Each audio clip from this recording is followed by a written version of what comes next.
আমি নিজে বলছি, আমার বুঝ হওয়ার পরে আমি কারো জন্য এতটা কাঁদি নাই। আমি আমার এই নওজোয়ান শহীদ শরীফ উসমান হাদি রাহিমাহুল্লাহ তাআলা, তার জন্য আমার চোখের পানি যেটুকু পড়েছে। আমার শায়েখ আল্লামা মুফতি মুশতাকুন নবী কাসিমি, আমি তাকে দেখছি বাচ্চার মতো অজরে কাঁদছে।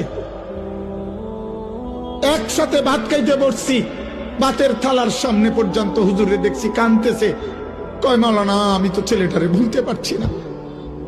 আজকে তোমরা দেখছো, সারা পৃথিবী দেখছে, একজন 33 বছর বয়সের যুবক।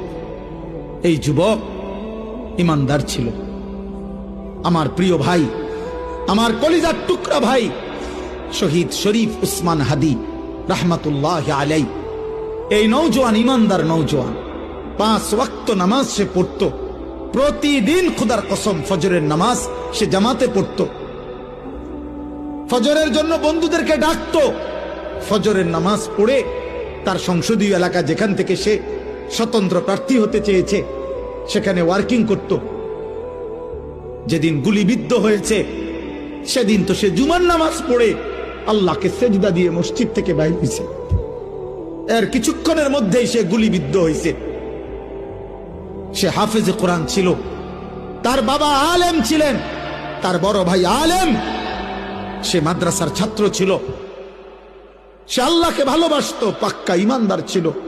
তার হৃদয়ের সবটায় দেশপ্রেম, মাতৃভূমির 1 ইঞ্চি জমিন, মাতৃভূমির 1 ইঞ্চি জমিনের আজাদি, স্বাধীনতা, সার্বভৌমত্ব সে দিল থেকে চেয়েছিল। তার বক্তব্য এটাই ছিল যে আমি আমার মাতৃভূমির 1 ইঞ্চি জমিন আমি কাউকে নিতে দেব না, নিতে দেব না।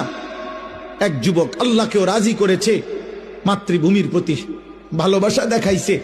ঈমান এবং দেশপ্রেম, এই 2 জিনিস তার মধ্যে একত্র হওয়াতে, তোমরা ভাই বলো, একটা ছেলে বলো, তোমরাও দেখছো, আমরাও দেখছি, গোটা বাংলাদেশের লক্ষ লক্ষ আলেম, মুফতি, মুহাদ্দিস, পীর, বুজুর্গ, আউলিয়া, ইমাম, খতিব, মুয়াজ্জিন, তালেবে ইলম, হাফেজে কোরআন, বুড়া মানুষ, জওয়ান মানুষ, বাচ্চা মানুষ, আরে বাবা, এই জাতির 18 কোটি মানুষ মনে হয় তার জন্য অঝরে চোখের পানি ফেলছে।